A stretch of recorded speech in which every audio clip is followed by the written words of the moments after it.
My Mortal Enemy by Willa Cather. Read by Amy Dunkelberger. Part 1, Section 1. I first met Myra Henshawe when I was 15, but I had known about her ever since I could remember anything at all.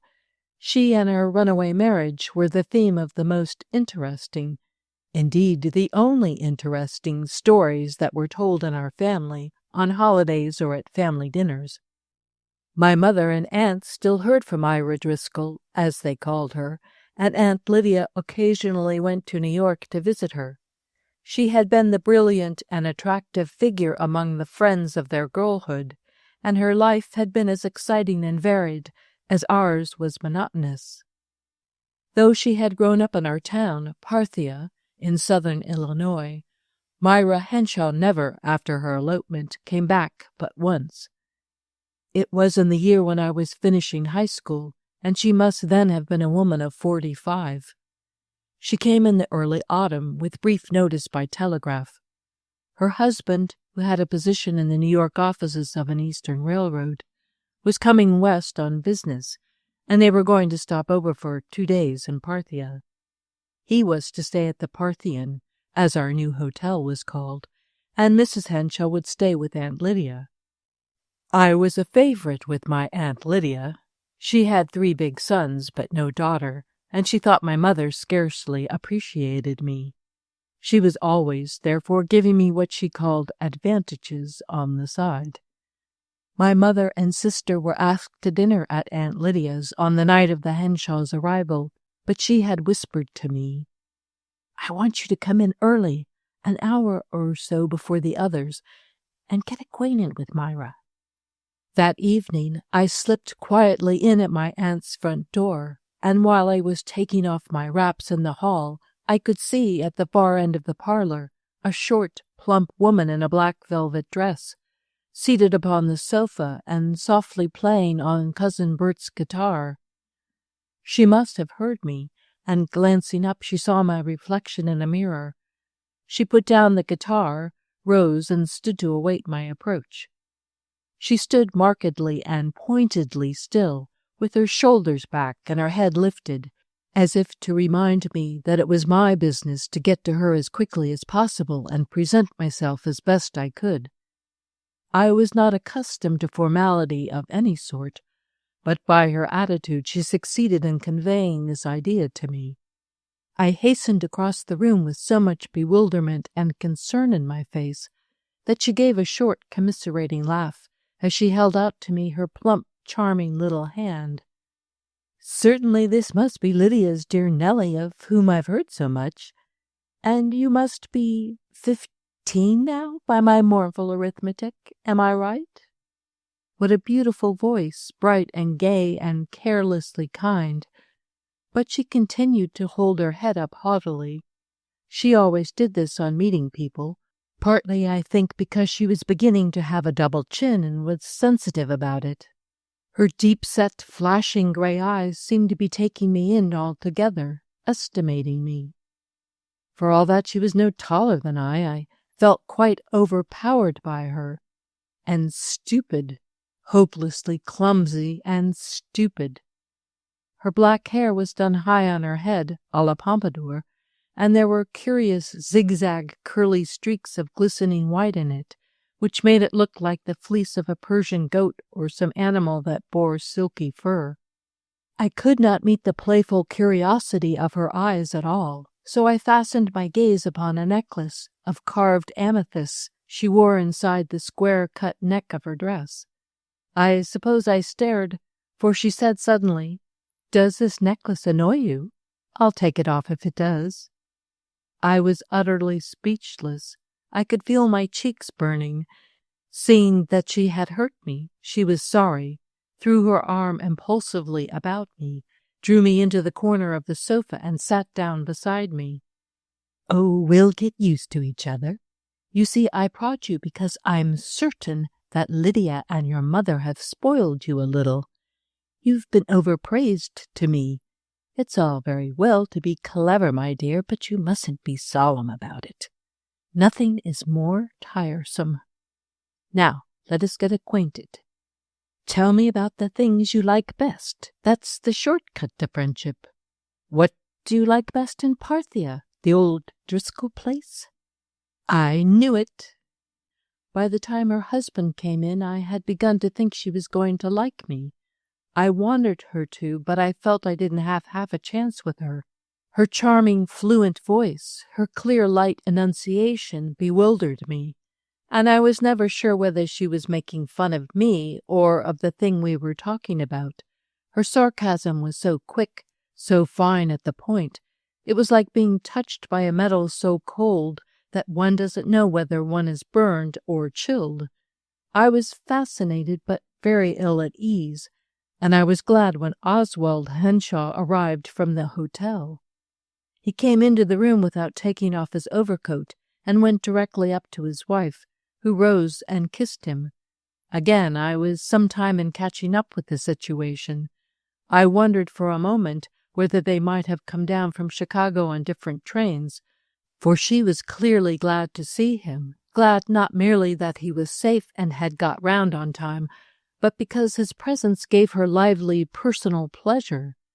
I was not accustomed to that kind of feeling in people long married. Mr. Henshawe was less perplexing than his wife, and he looked more as I had expected him to look.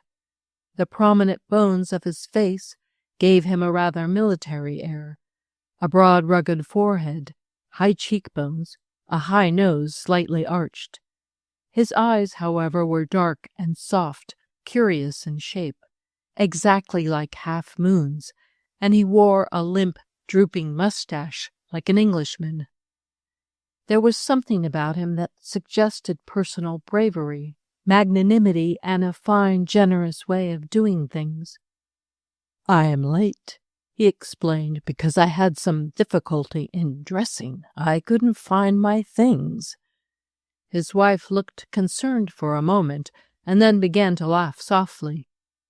"Poor Oswald, you were looking for your new dress shirts that bulge in front. Well, you needn't. I gave them to the janitor's son." "The janitor's son?" "Yes, to Willie Bunch at home. He's probably wearing one to an Iroquois ball tonight, and that's the right place for it." Mr. Henshawe passed his hand quickly over his smooth iron-gray hair. "You gave away my 6 new shirts?" "Be sure I did. You shan't wear shirts that give you a bosom, not if we go to the poorhouse. You know I can't bear you in ill-fitting things." Oswald looked at her with amusement, incredulity, and bitterness. He turned away from us with a shrug and pulled up a chair. "Well, all I can say is, what a windfall for Willie." "That's the way to look at it," said his wife teasingly. "And now try to talk about something that might conceivably interest Lydia's niece. I promised Liddy to make a salad dressing." I was left alone with Mr. Henshawe. He had a pleasant way of giving his whole attention to a young person. He drew one out better than his wife had done, because he did not frighten one so much. I liked to watch his face with its outstanding bones and languid, friendly eyes, that perplexing combination of something hard and something soft. Soon my mother and uncle and my boy cousins arrived. When the party was complete, I could watch and enjoy the visitors without having to think of what I was going to say next. The dinner was much gayer than family parties usually are. Mrs. Henshawe seemed to remember all the old stories and the old jokes that had been asleep for 20 years. "How good it is," my mother exclaimed, "to hear Myra laugh again." Yes, it was good. It was sometimes terrible, too, as I was to find out later. She had an angry laugh, for instance, that I still shivered to remember. Any stupidity made Myra laugh. I was destined to hear that one very often. Untoward circumstances, accidents, even disasters provoked her mirth. And it was always mirth, not hysteria. There was a spark of zest and wild humor in it. Section 2. The big stone house, set in its 10-acre park of trees and surrounded by a high wrought-iron fence, in which Myra Driscoll grew up, was still, in my time, the finest property in Parthia. At John Driscoll's death it went to the Sisters of the Sacred Heart, and I could remember it only as a convent.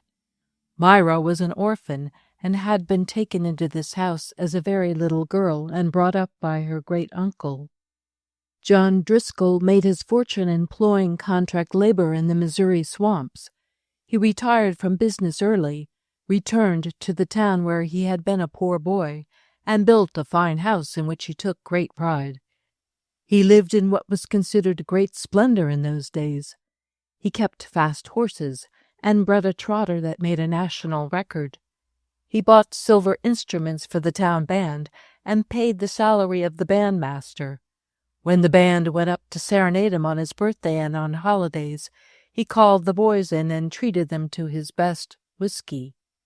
If Myra gave a ball or a garden party, the band furnished the music. It was, indeed, John Driscoll's band. Myra, as my aunt often said, had everything: dresses and jewels, a fine riding horse, a Steinway piano.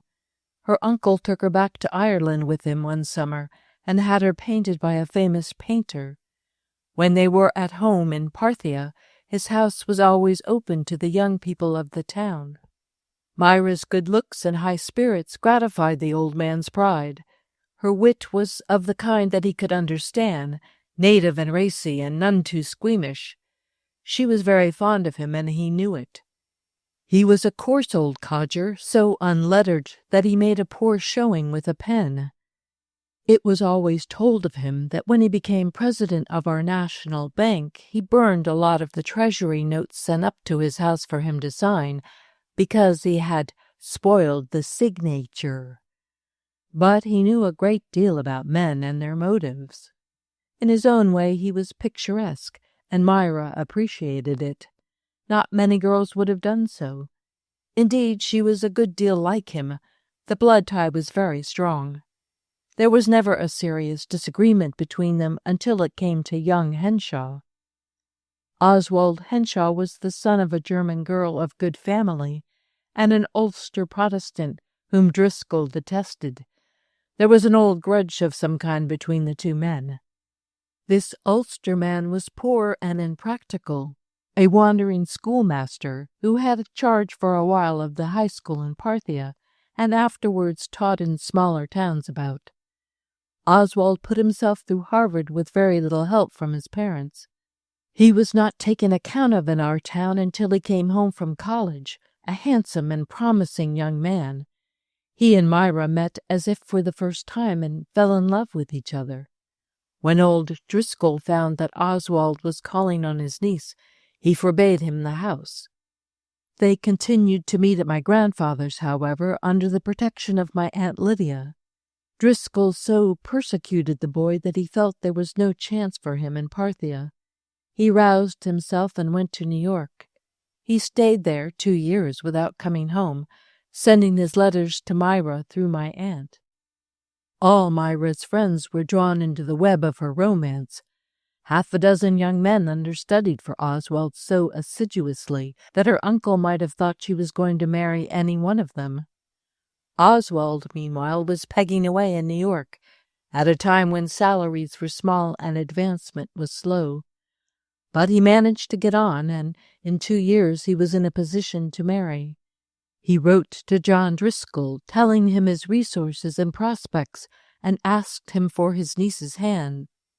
It was then that Driscoll had it out with Myra. He did not come at her in a tantrum, as he had done before, but confronted her with a cold business proposition. If she married young Henshawe, he would cut her off without a penny. He could do so because he had never adopted her. If she did not, she would inherit 2/3 of his property. The remaining third was to go to the church. "And I advise ye to think well," he told her. "It's better to be a stray dog in this world than a man without money. I've tried both ways, and I know. A poor man stinks, and God hates him. Some months after this conversation, Myra went out with a sleighing party. They drove her to a neighboring town where Oswald's father had a school, and where Oswald himself had quietly arrived the day before. There, in the presence of his parents and of Myra's friends, they were married by the civil authority, and they went away on the Chicago Express, which came through at 2 a.m. When I was a little girl, my Aunt Lydia used to take me for a walk along the broad stone flagging that ran all the way around the old Driscoll grounds. Through the high iron fence we could see the sisters, out for recreation, pacing 2 and 2 under the apple trees. My aunt would tell me again about that thrilling night, probably the most exciting in her life, when Myra Driscoll came down that path from the house and out of those big iron gates for the last time. She had wanted to leave without taking anything but the clothes she wore, and indeed she walked out of the house with nothing but her muff and her porte-monnaie in her hands. My prudent aunt, however, had put her toilet articles and some linen into a traveling bag and thrown it out of the back window to one of the boys stationed under an apple tree. I'll never forget the sight of her, coming down that walk and leaving a great fortune behind her, said Aunt Lydia. I had gone out to join the others before she came. She preferred to leave the house alone. We girls were all in sleighs, and the boys stood in the snow holding the horses. We had begun to think she had weakened, or maybe gone to the old man to try to move him. But we saw by the lights behind when the front door opened and shut, and here she came with her head high, and that quick little bouncing step of hers. Your Uncle Rob lifted her into the sleigh, and off we went. And that hard old man was as good as his word. Her name wasn't mentioned in his will. He left it all to the Catholic Church and to institutions.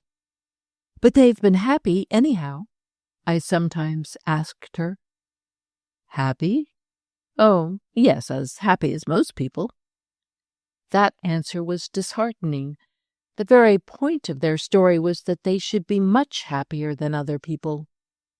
When I was older, I used to walk around the Driscoll place alone very often, especially on spring days after school, and watch the nuns pacing so mildly and measuredly among the blossoming trees where Myra used to give garden parties and have the band to play for her.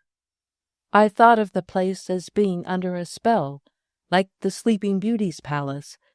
It had been in a trance or lain in its flowers like a beautiful corpse ever since that winter night when love went out of the gates and gave the dare to fate. Since then, chanting and devotions and discipline, and the tinkle of little bells that seemed forever calling the sisters into prayers. I knew that this was not literally true. Old John Driscoll had lived on there for many years after the flight of his niece. I myself could remember his funeral, remember it very vividly, though I was not more than 6 years old when it happened. I sat with my parents in the front of the gallery, at the back of the church that the old man had enlarged and enriched during the latter days of his life. The high altar blazed with hundreds of candles. The choir was entirely filled by the masses of flowers. The bishop was there, and a flock of priests in gorgeous vestments. When the pallbearers arrived, Driscoll did not come up to the church went to him. The bishop and clergy went down the nave and met that great black coffin at the door, preceded by the cross and boys swinging cloudy censers, followed by the choir chanting to the organ. They surrounded, they received, they seemed to assimilate into the body of the church, the body of old John Driscoll. They bore it up to the high altar on a river of color and incense and organ tone. They claimed it and enclosed it. In after years, when I went to other funerals, stark and grim enough, I thought of John Driscoll as having escaped the end of all flesh. It was as if he had been translated, with no dark conclusion to the pageant, no night of the grave about which our Protestant preachers talked. From the freshness of roses and lilies, from the glory of the high altar, he had gone straight to the greater glory, through smoking censers and candles and stars. After I went home from that first glimpse of the real Myra Henshawe, 25 years older than I had always imagined her, I could not help feeling a little disappointed.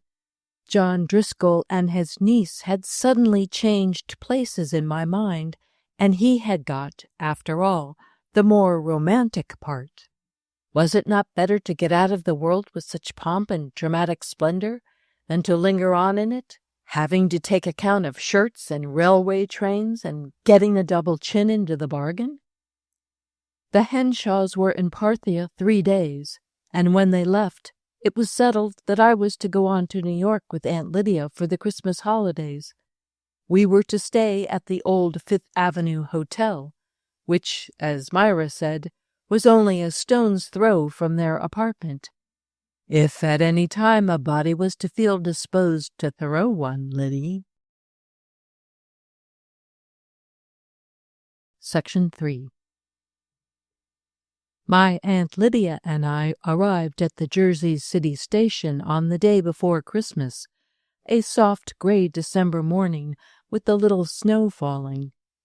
Myra Henshawe was there to meet us, very handsome, I thought, as she came walking rapidly up the platform, her plump figure swathed in furs, a fur hat on her head, with a single narrow garnet feather sticking out behind, like the pages' caps in old storybooks.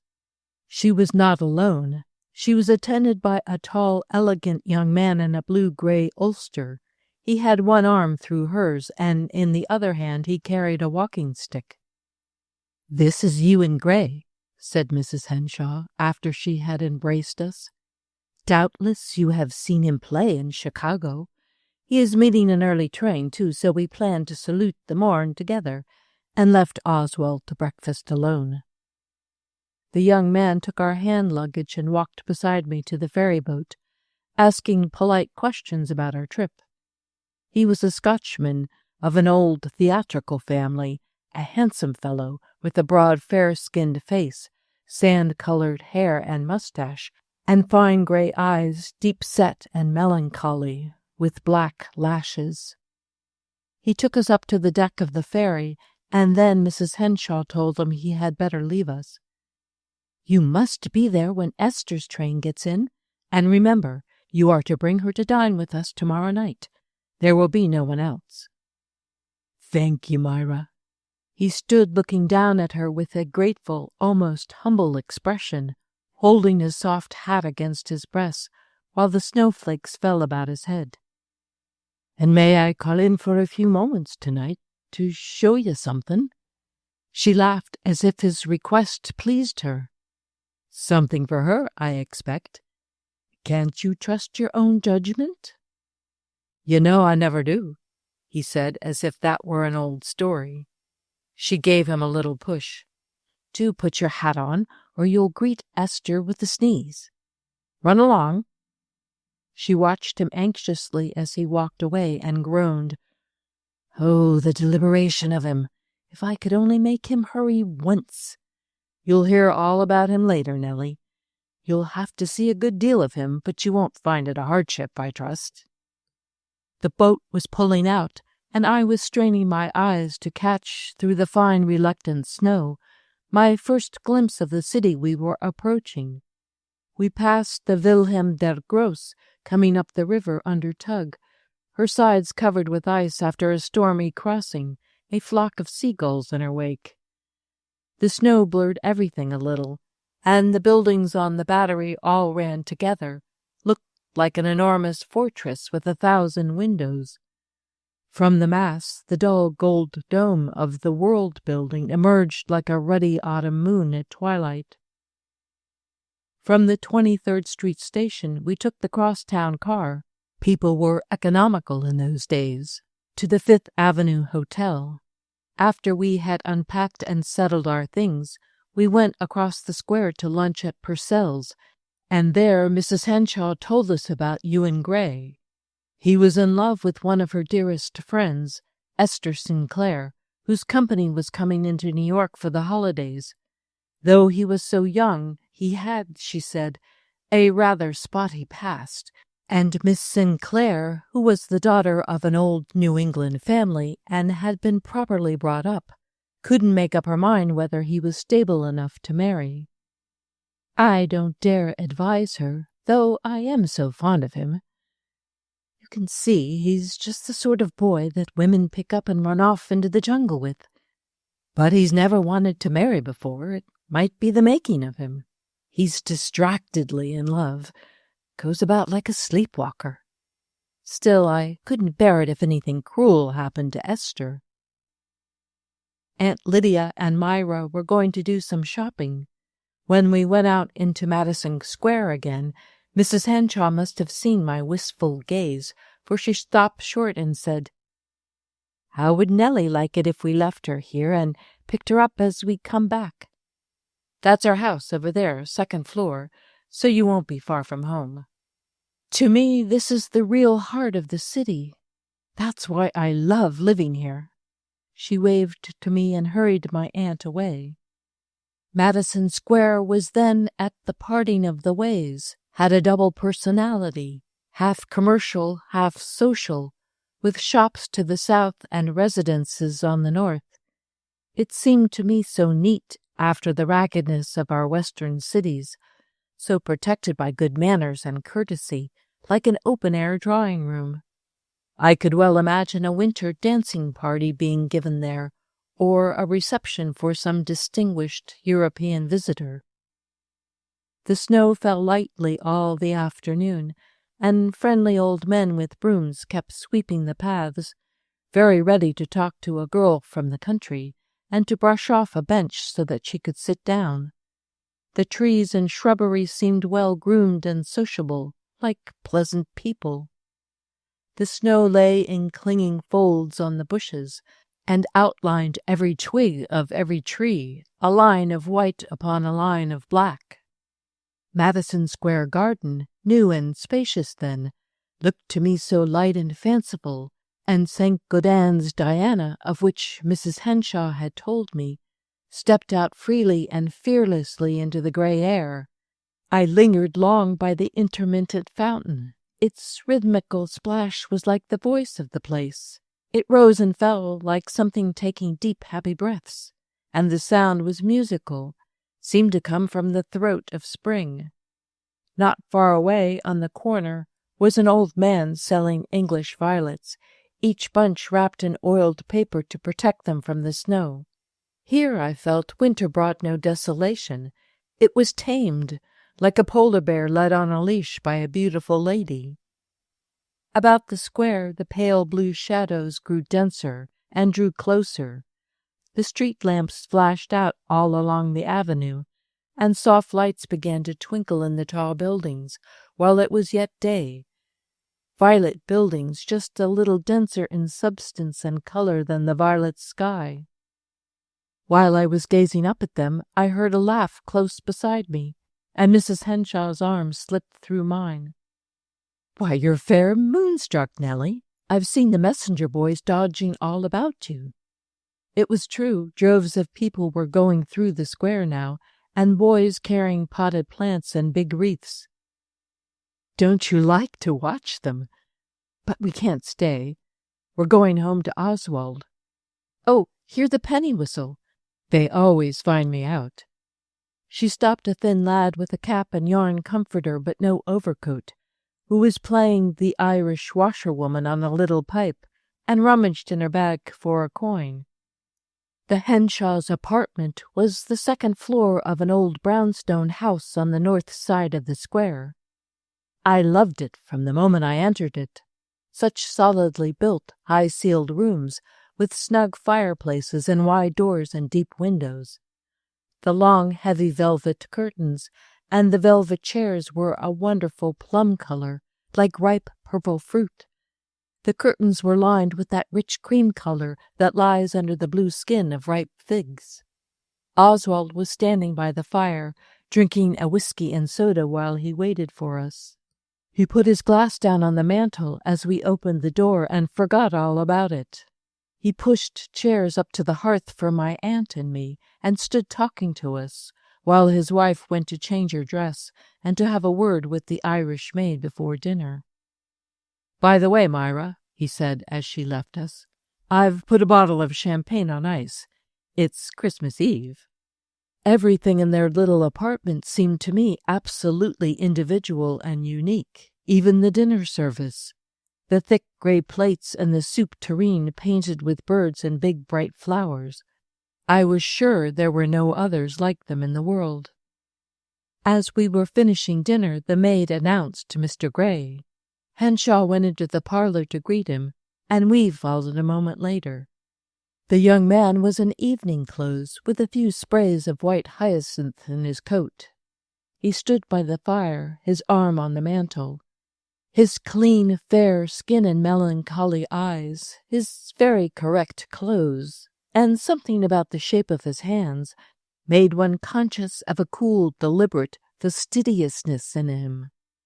In spite of his spotty past, he looked, that night, as fresh and undamaged as the flowers he wore. Henshawe took on a slightly bantering tone with him, and seemed to be trying to cheer him up. Mr. Gray would not sit down. After an interval of polite conversation, he said to his host, "Will you excuse me if I take Myra away for a few moments? She has promised to do something kind for me." They went into Henshawe's little study, off the parlor, and shut the door. We could hear a low murmur of voices. When they came back to us, Mrs. Henshawe stood beside Gray while he put on his caped cloak, talking encouragingly. "The opals are beautiful, but I'm afraid of them, Ewan. Oswald would laugh at me, but all the same they have a bad history. Love itself draws on a woman nearly all the bad luck in the world. Why, for mercy's sake, add opals?" "He brought 2 bracelets for me to decide between them, Oswald, both lovely. However did they let you carry off 2, Ewan?" "They know me there. I always pay my bills, Myra. I don't know why, but I do. I suppose it's the Scot in me." He wished us all good night. "Give a kiss to Esther for me," said Mrs. Henshawe merrily at the door. He made no reply, but bent over her hand and vanished. "What he really wanted was to show me some verses he's made for her," said Mrs. Henshawe as she came back to the fire. "And very pretty ones they are, for sweetheart poetry." Mr. Henshawe smiled. "Maybe you obliged him with a rhyme or 2, my dear?" "Lydia." He sat down by my aunt and put his hand on hers. "I'd never feel sure that I did my own courting if it weren't that I was a long way off at the time. Myra is so fond of helping young men along. We nearly always have a love affair on hand." She put her hand over his lips. "Hush! I hate old women who egg on courtships." When Oswald had finished his cigar, we were taken out for a walk.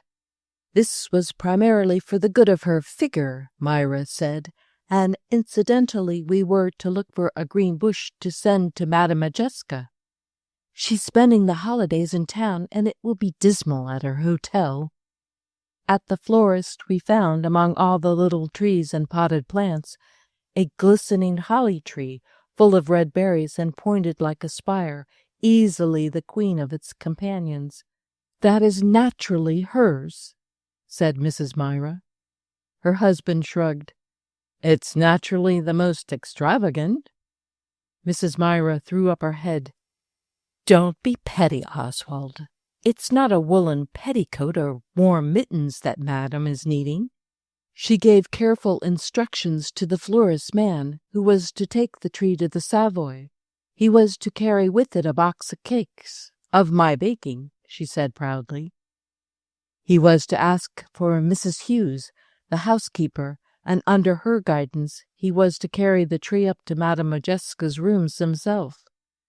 The man showed a sympathetic interest and promised to follow instructions. Then Mrs. Henshawe gave him a silver dollar and wished him a Merry Christmas. As we walked home, she slipped her arm through mine, and we fell a little behind the other 2. "See the moon coming out, Nellie, behind the tower?" It wakens the guilt in me. No playing with love, and I'd sworn a great oath never to meddle again. You send a handsome fellow like you in gray to a fine girl like Esther, and it's Christmas Eve, and they rise above us and the white world around us, and there isn't anybody, not a tramp on the park benches, that wouldn't wish them well.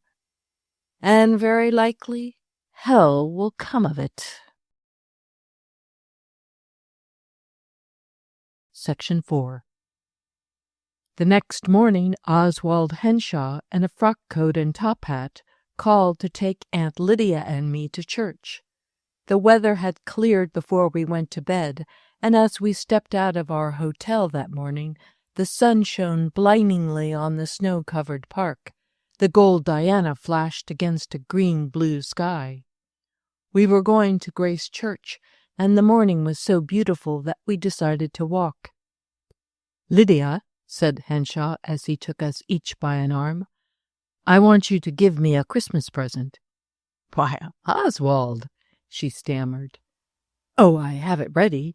You've only to present it." He took a little flat package from his pocket and slipped it into her muff. He drew both of us closer to him. "Listen, it's nothing. It's some sleeve buttons given me by a young woman who means no harm, but doesn't know the ways of the world very well. She's from a breezy western city where a rich girl can give a present whenever she wants to and nobody questions it. She sent these to my office yesterday. If I send them back to her, it will hurt her feelings. She would think I had misunderstood her. She'll get hard knocks here, of course, but I don't want to give her any. On the other hand, well, you know Myra. Nobody better.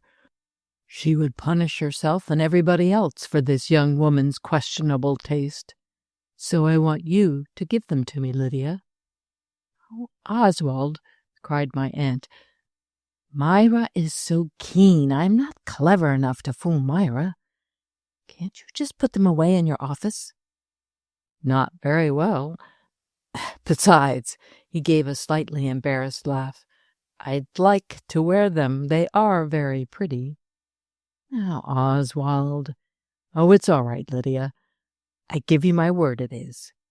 But you know how a little thing of that sort can upset my wife. I thought you might give them to me when you come over to dine with us tomorrow night. She wouldn't be jealous of you.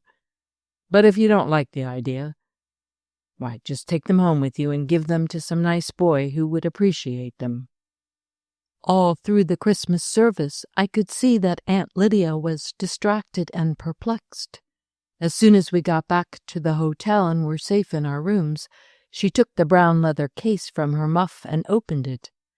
The sleeve buttons were topazes, winey yellow, lightly set in crinkly gold. I believe she was seduced by their beauty. I really think he ought to have them if he wants them. Everything is always for Myra. He never gets anything for himself. And all the admiration is for her. Why shouldn't he have a little? He has been devoted to a fault. It isn't good for any woman to be humored and pampered as he has humored her. And she's often most unreasonable with him. Most unreasonable.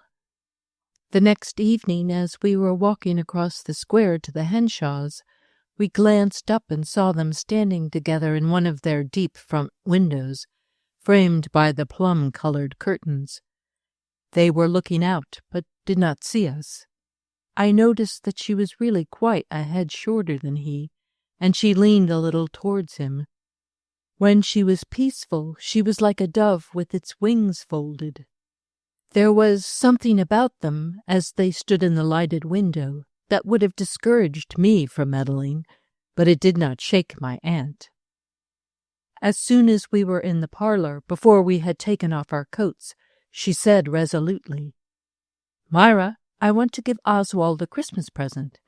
Once an old friend left with me some cufflinks he couldn't keep. Unpleasant associations, I suppose. I thought of giving them to one of my own boys, but I brought them for Oswald. I'd rather he would have them than anybody." Aunt Lydia spoke with an ease and conviction which compelled my admiration.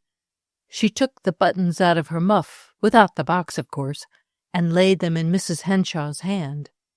Mrs. Henshawe was delighted. "How clever of you to think of it, Liddy dear. Yes, they're exactly right for him.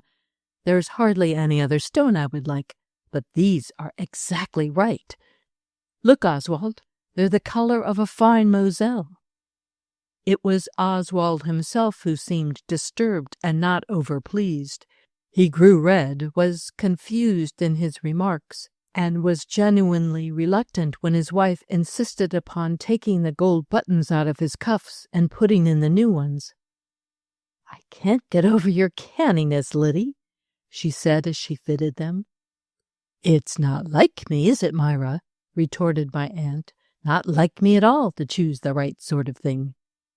"But did it never occur to you that anyone besides yourself might know what is appropriate for Oswald?" "No, I'm sure it never did." Mrs. Myra took the laugh so heartily to herself that I felt it was a shame to deceive her. So, I'm sure, did Oswald. During dinner he talked more than usual, but he was ill at ease. Afterwards, at the opera, when the lights were down, I noticed that he was not listening to the music, but was looking listlessly off into the gloom of the house, with something almost sorrowful in his strange half-moon eyes. During an entr'acte, a door at the back was opened, and a draught blew in. As he put his arm back to pull up the cloak which had slipped down from his wife's bare shoulders, she laughed and said, "Oh, Oswald, I love to see your jewels flash." He dropped his hand quickly and frowned so darkly that I thought he would have liked to put the topazes under his heel and grind them up. I thought him properly served then, but often since I have wondered at his gentle heart. Section 5. During the week between Christmas and New Year's Day, I was with Mrs. Henshawe a great deal, but we were seldom alone. It was the season of calls and visits, and she said that meeting so many people would certainly improve my manners and my English. She hated my careless, slangy Western speech. Her friends, I found, were of two kinds: artistic people, actors, musicians, literary men, with whom she was always at her best because she admired them, and another group whom she called her moneyed friends. She seemed to like the word, and these she cultivated, she told me, on Oswald's account. "He is the sort of man who does well in business only if he has the incentive of friendships. He doesn't properly belong in business. We never speak of it, but I'm sure he hates it. He went into an office only because we were young and terribly in love and had to be married." The business friends seemed to be nearly all Germans. On Sunday we called at half a dozen or more big houses. I remember very large rooms, much upholstered and furnished, walls hung with large paintings in massive frames, and many stiff, dumpy little sofas, in which the women sat 2 and 2, while the men stood about the refreshment tables, drinking champagne and coffee and smoking fat black cigars. Among these people Mrs. Myra took on her loftiest and most challenging manner. I could see that some of the women were quite afraid of her. They were in great haste to rush refreshments to her and looked troubled when she refused anything. They addressed her in German and profusely complimented her upon the way she spoke it. We had a carriage that afternoon, and Myra was dressed in her best, making an especial effort on Oswald's account. But the rich and powerful irritated her. Their solemnity was too much for her sense of humor. There was a biting edge to her sarcasm, a curl about the corners of her mouth that was never there when she was with people whose personality charmed her. I had one long, delightful afternoon alone with Mrs. Henshawe in Central Park. We walked for miles, stopped to watch the skating, and finally had tea at the casino, where she told me about some of the singers and actors I would meet at her apartment on New Year's Eve. Her account of her friends was often more interesting to me than the people themselves. After tea, she hailed a hansom and asked the man to drive us about the park a little, as a fine sunset was coming on. We were jogging happily along under the elms, watching the light change on the crusted snow, when a carriage passed from which a handsome woman leaned out and waved to us. Mrs. Henshawe bowed stiffly with a condescending smile. "There, Nellie," she exclaimed, "that's the last woman I'd care to have splashing past me, and me in a hansom cab." I glimpsed what seemed to me insane ambition. My aunt was always thanking God that the Henshaws got along as well as they did, and worrying because she felt sure Oswald wasn't saving anything. And here Mrs. Myra was, wishing for a carriage, with stables and a house and servants, and all that went with a carriage. All the way home she kept her scornful expression, holding her head high and sniffing the purple air from side to side as we drove down Fifth Avenue. When we alighted before her door, she paid the driver and gave him such a large fee that he snatched off his hat and said twice, thank you, my lady." She dismissed him with a smile and a nod. "All the same," she whispered to me as she fitted her latchkey, "it's very nasty being poor." That week Mrs. Henshawe took me to see a dear friend of hers, Anne Allward, the poet. She was a girl who had come to New York only a few years before, had won the admiration of men of letters, and was now dying of tuberculosis in her early 20s. Mrs. Henshawe had given me a book of her poems to read, saying, "I want you to see her so that you can remember her in after years, and I want her to see you so that we can talk you over." Miss Allward lived with her mother in a small flat overlooking the East River, and we found her in a bath chair, lying in the sun and watching the riverboats go by. Her study was a delightful place that morning, full of flowers and plants and baskets of fruit that had been sent her for Christmas. But it was Myra Henshawe herself who made that visit so memorably gay. Never had I seen her so brilliant and strangely charming as she was in that sunlit study up under the roofs. Their talk quite took my breath away. They said such exciting, such fantastic things about people, books, music, anything. They seemed to speak together a kind of highly flavored special language. As we were walking home, she tried to tell me more about Miss Allward, but tenderness for her friend and bitter rebellion at her fate choked her voice. She suffered physical anguish for that poor girl. My aunt often said that Myra was incorrigibly extravagant, but I saw that her chief extravagance was in caring for so many people and in caring for them so much. When she but mentioned the name of someone whom she admired, one got an instant impression that the person must be wonderful. Her voice invested the name with a sort of grace. When she liked people, she always called them by name a great many times in talking to them, and she enunciated the name, no matter how commonplace, in a penetrating way, without hurrying over it or slurring it. And this, accompanied by her singularly direct gaze, had a curious effect. When she addressed Aunt Lydia, for instance, she seemed to be speaking to a person deeper down than the blurred, taken-for-granted image of my aunt that I saw every day, and for a moment my aunt became more individual, less matter-of-fact to me. I had noticed this peculiar effect of Myra's look and vocative when I first met her in Parthia, where her manner of addressing my relatives had made them all seem a little more attractive to me. One afternoon when we were at a matinee, I noticed in a loge a young man who looked very much like the photographs of a story writer popular at that time. I asked Mrs. Henshawe whether it could be he. She looked in the direction I indicated, then looked quickly away again. "Yes, it's he. He used to be a friend of mine. That's a sad phrase, isn't it? But there was a time when he could have stood by Oswald in a difficulty, and he didn't. He passed it up. Wasn't there.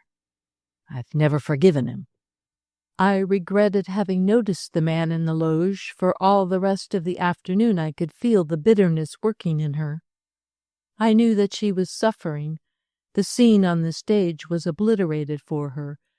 The drama was in her mind. She was going over it all again, arguing, accusing, denouncing. As we left the theater, she sighed. "Oh, Nellie, I wish you hadn't seen him. It's all very well to tell us to forgive our enemies. Our enemies can never hurt us very much. But oh, what about forgiving our friends?" She beat on her fur collar with her two gloved hands. "That's where the rub comes." The Henshaws always gave a party on New Year's Eve. That year most of the guests were stage people. Some of them, in order to get there before midnight, came with traces of makeup still on their faces. I remember old Jefferson de Angelet arrived in his last act wig, carrying his plumed hat. During the supper his painted eyebrows spread and came down over his eyes like a veil. Most of them are dead now, but it was a fine group that stood about the table to drink the New Year in. By far the handsomest and most distinguished of that company was a woman no longer young, but beautiful in age, Helena Modjeska. She looked a woman of another race and another period, no less queenly than when I had seen her in Chicago as Marie Stuart and as Catherine in Henry VIII. I remember how, when Oswald asked her to propose a toast, she put out her long arm, lifted her glass, and looking into the blur of the candlelight with a grave face, said, "To my country." As she was not playing, she had come early, some time before the others, bringing with her a young Polish woman who was singing at the opera that winter. I had an opportunity to watch Modjeska as she sat talking to Myra and Esther Sinclair. Miss Sinclair had once played in her company. When the other guests began to arrive, and Myra was called away, she sat by the fire in a high-backed chair, her head resting lightly on her hand, her beautiful face half in shadow. How well I remember those long, beautifully modeled hands with so much humanity in them. They were worldly indeed, but fashioned for a nobler worldliness than ours, hands to hold a scepter or a chalice, or, by courtesy, a sword. The party did not last long, but it was a whirl of high spirits. Everybody was hungry and thirsty. There was a great deal of talk about Sarah Bernhardt's Hamlet, which had been running all week and had aroused hot controversy, and about Jean d'Aresque's return to the Metropolitan that night, after a long illness in London. By 2:00 everyone had gone but the two Polish ladies. Modjeska, after she put on her long cloak, went to the window, drew back the plum-colored curtains, and looked out. "See, Myra," she said with that Slav accent she never lost, though she read English verse so beautifully. "The square is quite white with moonlight, and how still all the city is, how still." She turned to her friend. "Emilia, I think you must sing something. Something old, yes, from Norma." She hummed a familiar air under her breath and looked about for a chair. Oswald brought one. "Thank you, and we might have less light, might we not?" He turned off the lights. She sat by the window, half draped in her cloak, the moonlight falling across her knees. Her friend went to the piano and commenced the Costa Diva aria, which begins so like the quivering of moonbeams on the water.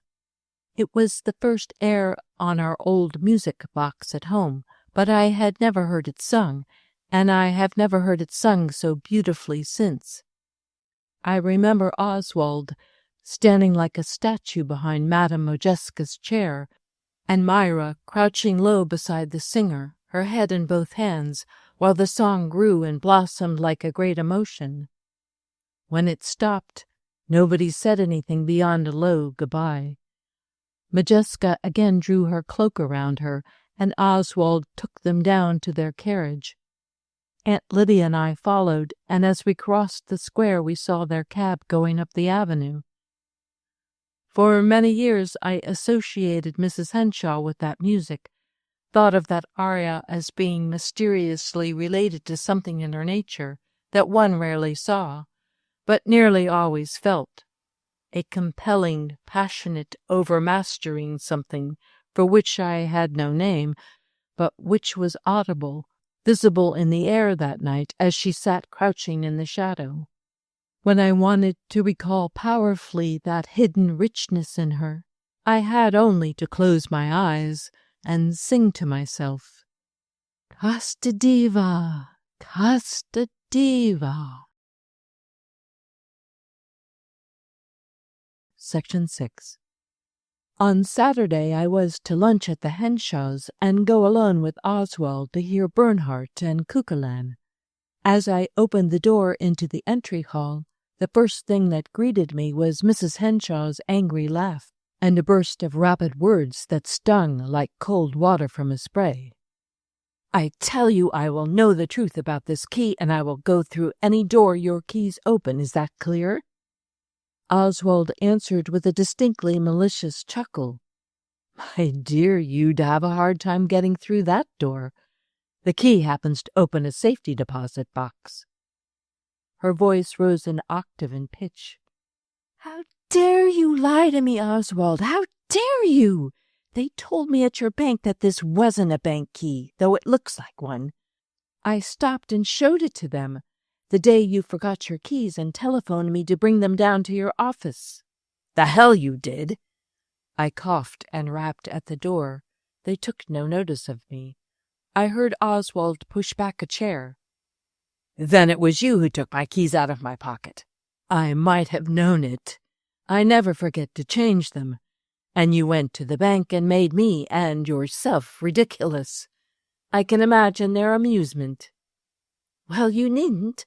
I know how to get information without giving any. Here is Nellie Birdseye rapping at the gates.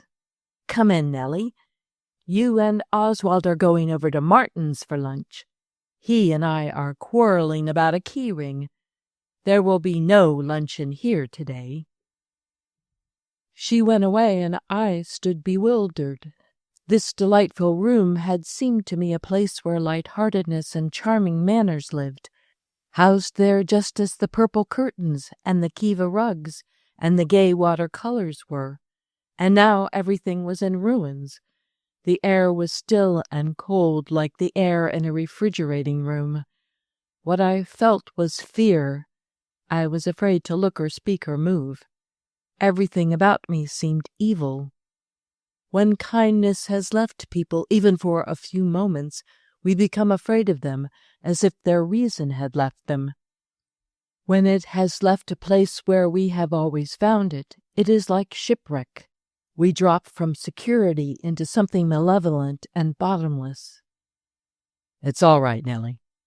Oswald recovered himself and put a hand on my shoulder. "Myra isn't half so furious with me as she pretends. I'll get my hat and we'll be off." He was in his smoking jacket and had been sitting at his desk writing. His inkwell was uncovered, and on the blotter lay a half-written sheet of notepaper. I was glad to get out into the sunlight with him. The city seemed safe and friendly and smiling. The air in that room had been like poison. Oswald tried to make it up to me.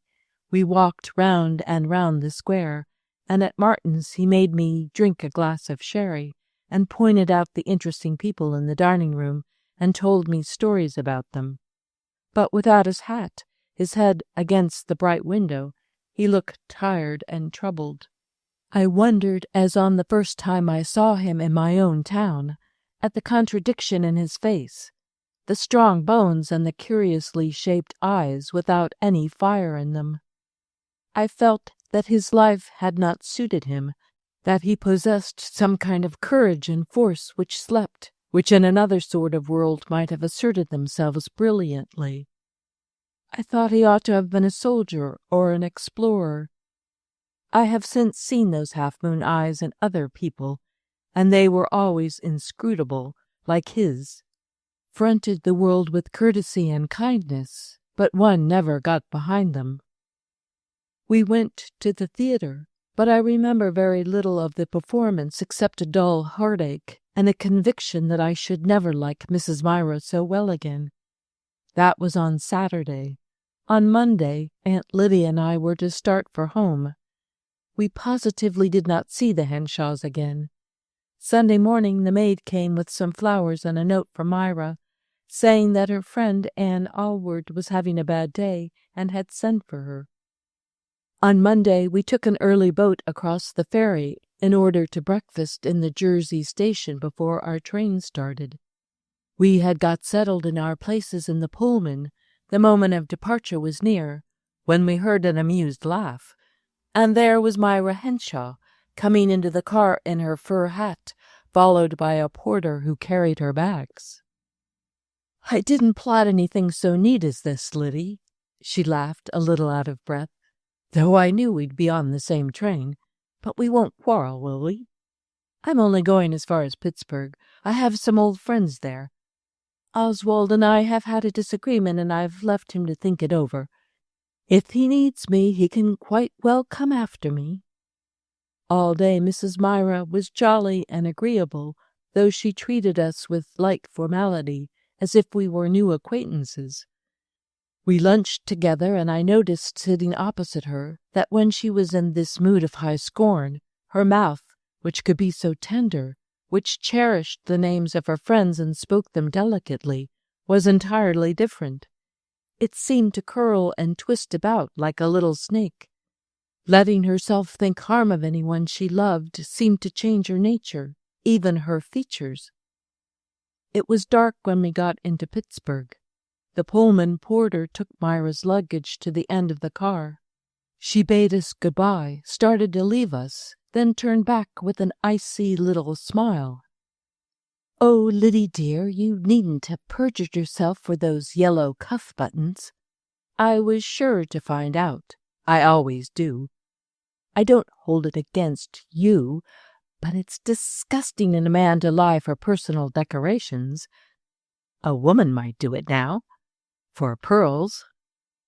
With a bright nod she turned away and swept out of the car, her head high, the long garnet feather drooping behind. Aunt Lydia was very angry. "I'm sick of Myra's dramatics," she declared. "I've done with them. A man never is justified, but if ever a man was—" Part 2, Section 1. 10 years after that visit to New York, I happened to be in a sprawling, overgrown West Coast city, which was in the throes of rapid development. It ran about the shore, stumbling all over itself, and finally tumbled untidily into the sea. Every hotel and boarding house was overcrowded, and I was very poor. Things had gone badly with my family and with me. I had come west in the middle of the year to take a position in a college that was as experimental and unsubstantial as everything else in the place. I found lodgings in an apartment hotel, wretchedly built and already falling to pieces, although it was new. I moved in on a Sunday morning, and while I was unpacking my trunk, I heard, through the thin walls, my neighbor stirring about. A man, and from the huskiness of his cough, and something measured in his movements, not a young man. The caution of his step, the guarded consideration of his activities, let me know that he did not wish to thrust the details of his housekeeping upon other people any more than he could help. Presently I detected the ugly smell of gasoline in the air, heard a sound of silk being snapped and shaken, and then a voice humming very low, an old German air. Yes, Schubert's Frühlingsglaube. Ta ta ta ta ta ta ta ta ta ta. In a moment I saw the ends of dark neckties fluttering out of the window next to mine. All this made me melancholy, more than the dreariness of my own case. I was young, and it didn't matter so much about me. For youth there is always the hope, the certainty of better things. But an old man, a gentleman living in this shabby, comfortless place, cleaning his neckties of a Sunday morning and humming to himself, it depressed me unreasonably. I was glad when his outer door shut softly, and I heard no more of him. There was an indifferent restaurant on the ground floor of the hotel. As I was going down to my dinner that evening, I met at the head of the stairs a man coming up and carrying a large black tin tray. His head was bent and his eyes were lowered. As he drew aside to let me pass, in spite of his thin white hair and stooped shoulders, I recognized Oswald Henshawe, whom I had not seen for so many years. Not, indeed, since that afternoon when he took me to see Sarah Bernhardt play Hamlet. When I called his name, he started, looked at me, and rested the tray on the sill of the blindless window that lighted the naked stairway. Nellie? Nellie Birdseye? Can it be? His voice was quite uncertain. He seemed deeply shaken and pulled out a handkerchief to wipe his forehead. But, Nellie, you have grown up. I would not know you. What good fortune for Myra. She will hardly believe it when I tell her. She is ill, my poor Myra. Oh, very ill, but we must not speak of that, nor seem to know it. What it will mean to her to see you again. Her friends always were so much to her, you remember? Will you stop and see us as you come up? Her room is 32. Rap gently, and I'll be waiting for you. Now I must take her dinner. Oh, I hope for her sake you are staying some time.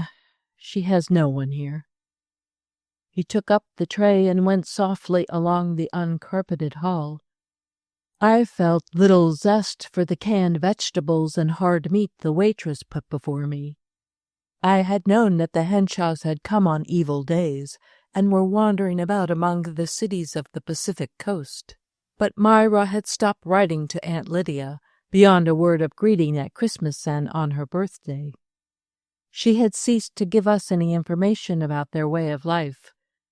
We knew that several years after my memorable visit in New York, the railroad to whose president Oswald had long been private secretary was put into the hands of a receiver, and the retiring president went abroad to live.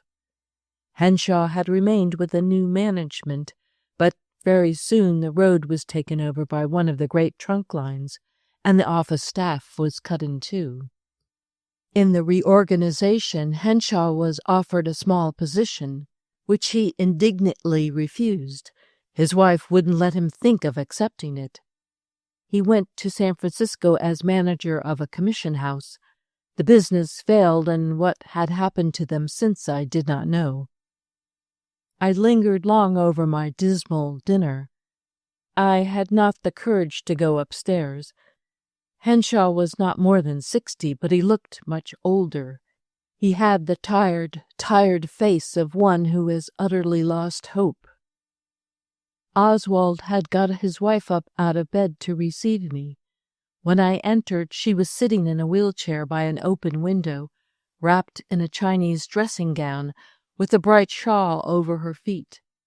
She threw out both arms to me, and as she hugged me, flashed into her old gay laugh.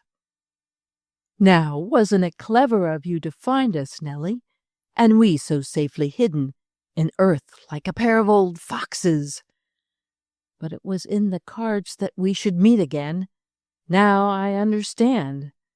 A wise woman has been coming to read my fortune for me, and the Queen of Hearts has been coming up out of the pack when she had no business to. A beloved friend coming out of the past." "Well, Nellie dear, I couldn't think of any old friends that weren't better away, for one reason or another. while we are in temporary eclipse. I gain strength faster if I haven't people on my mind. But you, Nellie, that's different. She put my 2 hands to her cheeks, making a frame for her face. That's different. Somebody young and clear-eyed, chock-full of opinions and without a past. But you may have a past already? The darkest ones come early. I was delighted. She was herself, Myra Henshawe. I hadn't expected anything so good. The electric bulbs in the room were shrouded and muffled with colored scarves, and in that light she looked much less changed than Oswald. The corners of her mouth had relaxed a little, but they could still curl very scornfully upon occasion.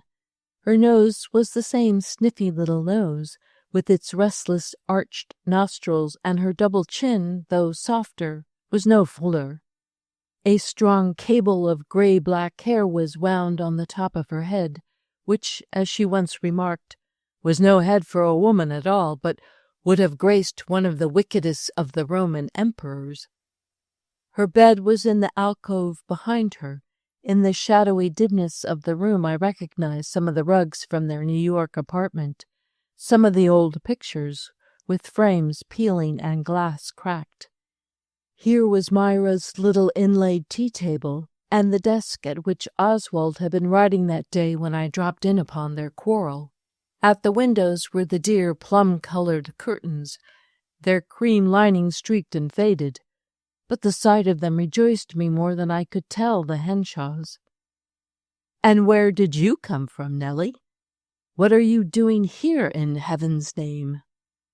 While I explained myself, she listened intently, holding my wrist with one of her beautiful little hands, which were so inexplicably mischievous in their outline, and which, I noticed, were still white and well cared for. But teaching, Nellie, I don't like that, not even for a temporary expedient. It's a cul-de-sac. Generous young people use themselves all up at it. They have no sense. Only the stupid and the phlegmatic should teach.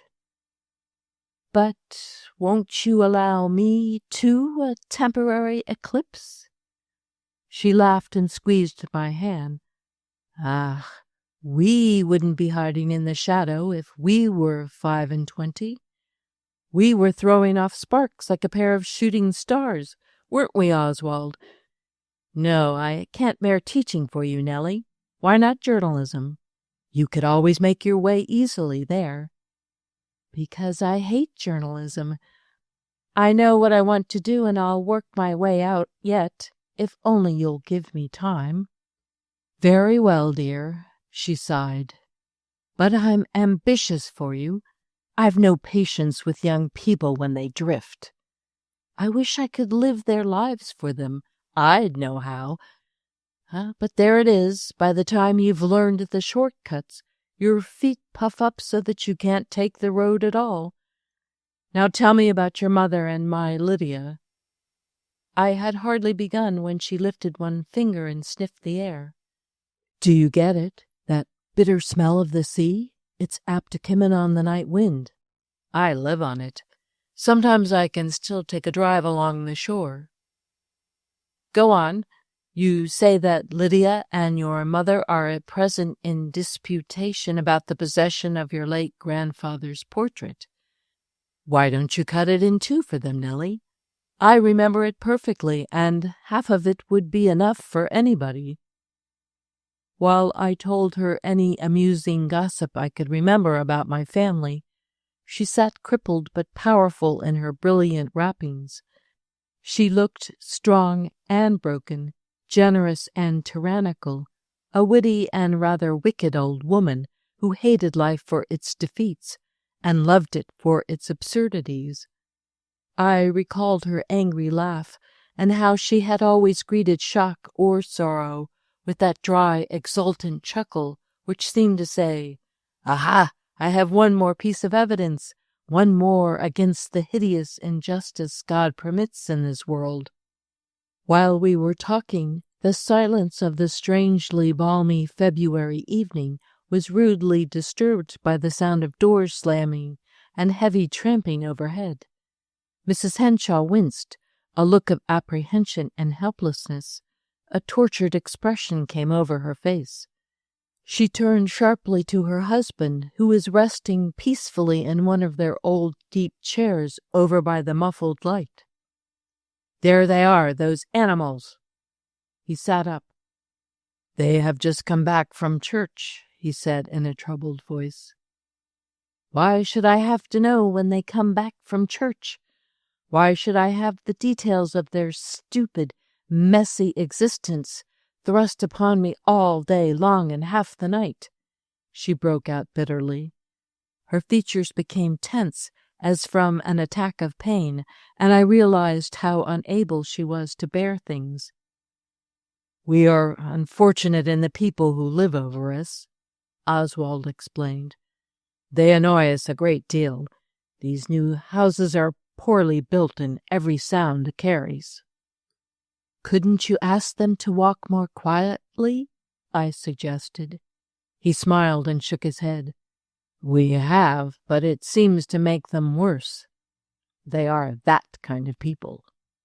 His wife broke in. "The palavery kind of Southerners, all that slushy gush on the surface and no sensibilities whatever. A race without consonance and without delicacy. They tramp up there all day long like cattle. The stalled ox would have trod softer. Their energy isn't worth anything, so they use it up gabbling and running about, beating my brains into a jelly." She had scarcely stopped for breath when I heard a telephone ring overhead, then shrieks of laughter, and 2 people ran across the floor as if they were running a foot race. "You hear?" Mrs. Henshawe looked at me triumphantly.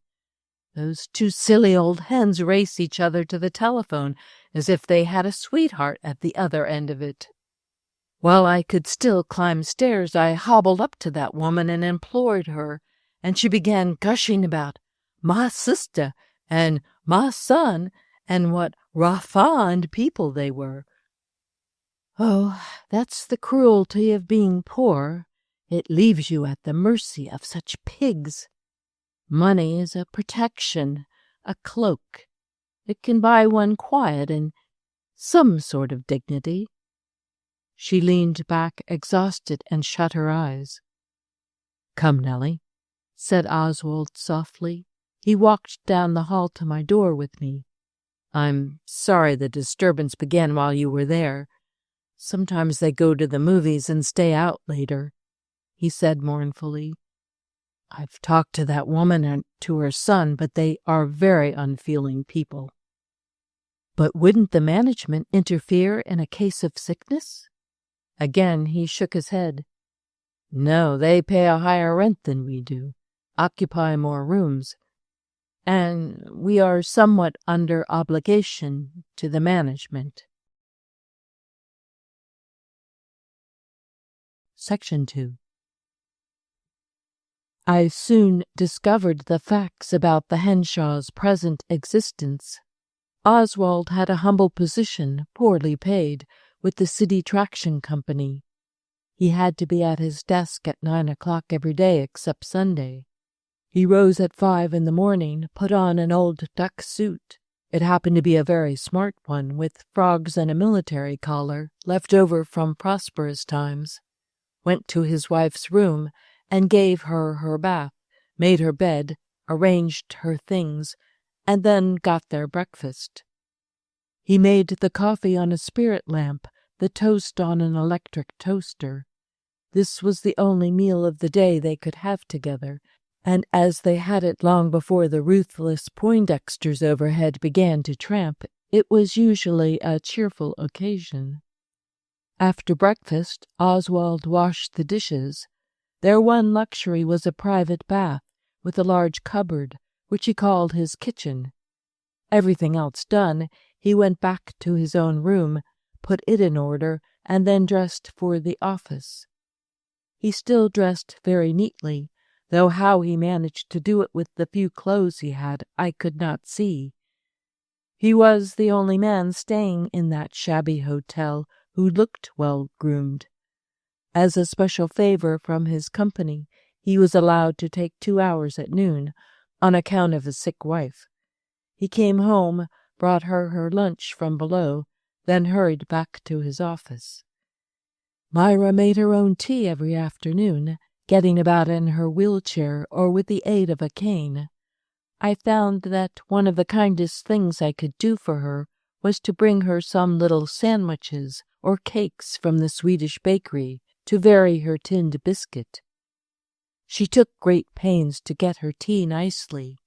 It made her feel less shabby to use her own silver tea things and the 3 glossy English cups she had carried about with her in her trunk.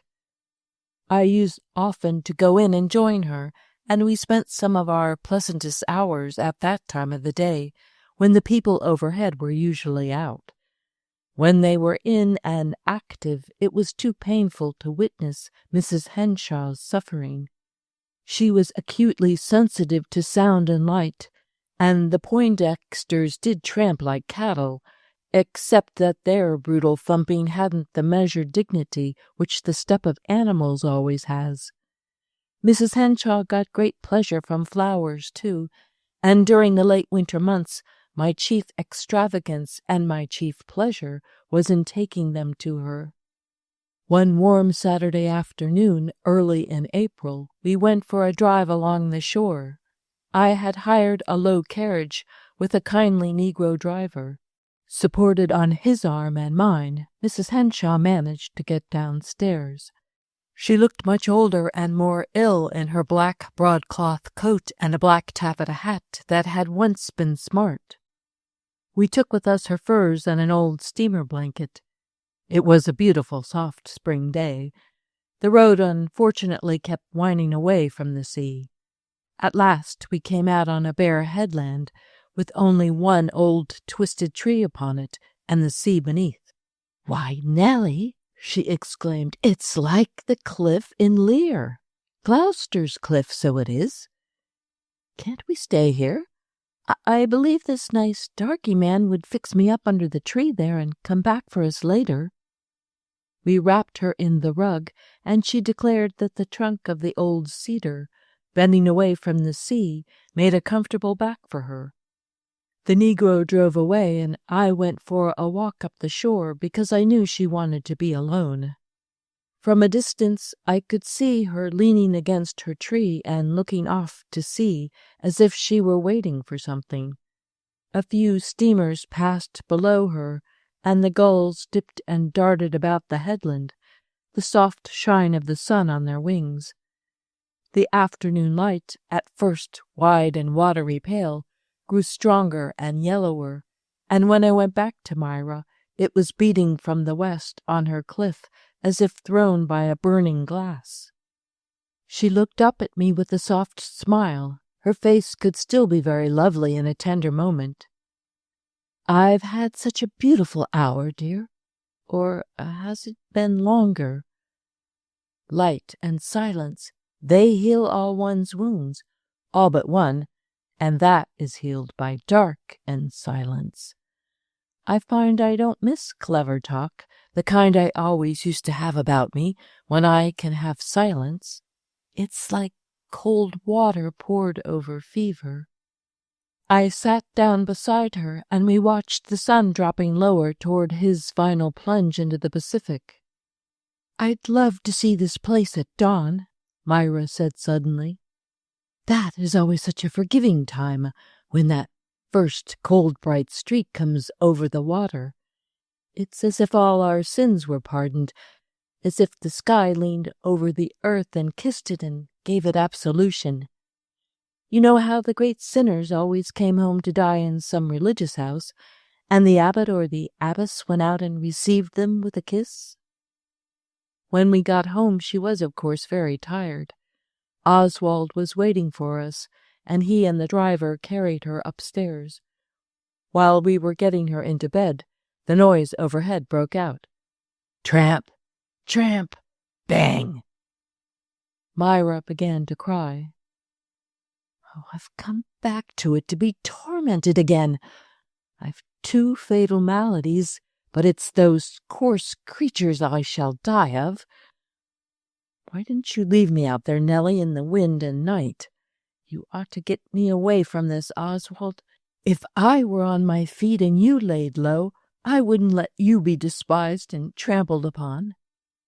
I'll go up and see those people tomorrow, Mrs. Henshawe, I promised. I'm sure I can do something. Oh, don't, Nellie. She looked up at me in affright. She'd turn a deaf ear to you. You know the Bible says the wicked are deaf like the adder.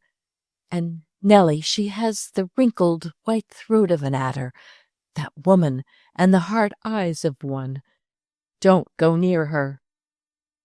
I went to see Mrs. Poindexter the next day, and she had just such a throat and just such eyes. She smiled and said that the sick woman underneath was an old story, and she ought to have been sent to a sanatorium long ago. Never mind, Myra. I'll get you away from it yet. I'll manage, Oswald promised as he settled the pillows under her. She smoothed his hair. No, my poor Oswald, you'll never stagger far under the bulk of me. Oh, if youth but knew. She closed her eyes and pressed her hands over them. It's been the ruin of us both. We've destroyed each other. I should have stayed with my uncle. It was money I needed. We've thrown our lives away. Come, Myra, don't talk so before Nellie. You don't mean it. Remember the long time we were happy. That was reality just as much as this. We were never really happy. I am a greedy, selfish, worldly woman. I wanted success and a place in the world. Now I'm old and ill and a fright. But among my own kind I'd still have my circle. I'd have courtesy from people of gentle manners, and not have my brains beaten out by hoodlums. Go away, please, both of you, and leave me. She turned her face to the wall and covered her head. We stepped into the hall, and the moment we closed the door, we heard the bolt slip behind us. She must have sprung up very quickly. Oswald walked with me to my room. It's apt to be like this when she has enjoyed something and gone beyond her strength. There are times when she can't have anyone near her. It was worse before you came. I persuaded him to come into my room and sit down and drink a glass of cordial. Sometimes she has locked me out for days together, he said. It seems strange, a woman of such generous friendships. It's as if she had used up that part of herself. It's a great strain on me when she shuts herself up like that. I'm afraid she'll harm herself in some way. But people don't do things like that, I said hopelessly. He smiled and straightened his shoulders. Ah, but she isn't people. She's Molly Driscoll, and there was never anybody else like her. She can't endure, but she has enough desperate courage for a regiment. Section 3. The next morning I saw Henshawe breakfasting in the restaurant against his custom, so I judged that his wife was still in retreat. I was glad to see that he was not alone, but was talking, with evident pleasure, to a young girl who lived with her mother at this hotel. I had noticed her respectful admiration for Henshawe on other occasions. She worked on a newspaper, was intelligent, and, Oswald thought, promising. We enjoyed talking with her at lunch or dinner. She was perhaps 18, overgrown and awkward, with short hair and a rather heavy face, but there was something unusual about her clear, honest eyes that made one wonder. She was always on the watch to catch a moment with Oswald, to get him to talk to her about music, or German poetry, or about the actors and writers he had known. He called her his little chum, and her admiration was undoubtedly a help to him. It was very pretty and naive. Perhaps that was one of the things that kept him up to the mark in his dress and manner. Among people, he never looked apologetic or crushed. He still wore his topaz sleeve buttons. On Monday, as I came home from school, I saw that the door of Mrs. Henshawe's room was slightly ajar. She knew my step and called to me. "Can you come in, Nellie?" She was staying in bed that afternoon, but she had on her best dressing gown, and she was manicuring her neat little hands. A good sign, I thought. "Could you stop and have tea with me and talk? I'll be good today, I promise you. I wakened up in the night crying, and it did me good. You see, I was crying about things I never feel now. I'd been dreaming I was young, and the sorrows of youth had set me crying." She took my hand as I sat down beside her. "Do you know that poem of Heine's about how he found in his eye a tear that was not of the present? An old one left over from the kind he used to weep. A tear that belonged to a long dead time of his life and was an anachronism. He couldn't account for it, yet there it was, and he addresses it so prettily. Thou old lonesome tear. Would you read it for me? There's my little Heine on the shelf over the sofa. You can easily find the verse. Du alte einsame Träne." I ran through the volume, reading a poem here and there where a leaf had been turned down, or where I saw a line I knew well. It was a fat old book with yellow pages, bound in tooled leather, and on the flyleaf, in faint violet ink, was an inscription, "To Myra Driscoll from Oswald, dated 1876. My friend lay still with her eyes closed, and occasionally one of those anachronistic tears gathered on her lashes and fell on the pillow, making a little gray spot. Often she took the verse out of my mouth and finished it herself. "Look for a little short one about the flower that grows on the suicide's grave. Die arme Sonderblume, the poor sinner's flower." "Oh, that's the flower for me, Nellie. Die arme Sonderblume." She drew the word out until it was a poem in itself. "Come, dear," she said presently when I put down the book. "You don't really like this new verse that's going round? Ugly lines about ugly people and common feelings? You don't really?"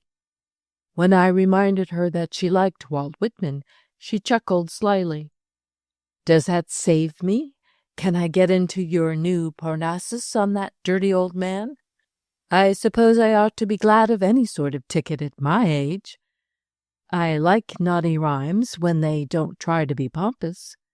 I like the kind bad boys write on fences.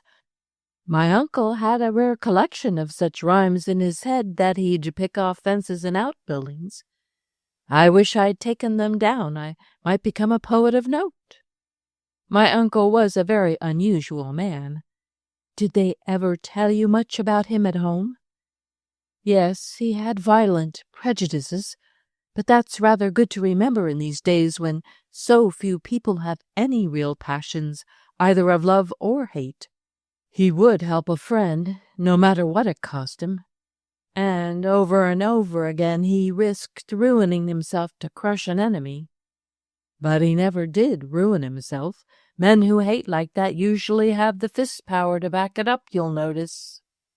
He gave me fair warning, and then he kept his word. I knew he would. We were enough alike for that. He left his money wisely. Part of it went to establish a home for aged and destitute women in Chicago, where it was needed." While we were talking about this institution and some of the refugees it sheltered, Myra said suddenly, "I wonder if you know about a clause concerning me in that foundation. It states that at any time the founder's niece, Myra Driscoll Henshawe, is to be received into the institution, kept without charge, and paid an allowance of $10 a week for pocket money until the time of her death. How like the old Satan that was! Be sure when he dictated that provision to his lawyer, he thought to himself, 'She'd roll herself into the river first, the Brock.' And then he probably thought better of me and maybe died with some decent feeling for me in his heart. We were very proud of each other, and if he'd lived till now, I'd go back to him and ask his pardon, because I know what it is to be old and lonely and disappointed. Yes, and because as we grow old, we become more and more the stuff our forebears put into us. I can feel his savagery strengthen in me. We think we are so individual and so misunderstood when we are young, but the nature our strain of blood carries is inside there, waiting like our skeleton. It had grown quite dusk while we talked. When I rose and turned on one of the shrouded lights, Mrs. Henshawe looked up at me and smiled drolly. "We've had a fine afternoon," and Biddy, forgetting her ails, "How the great poets do shine on, Nellie!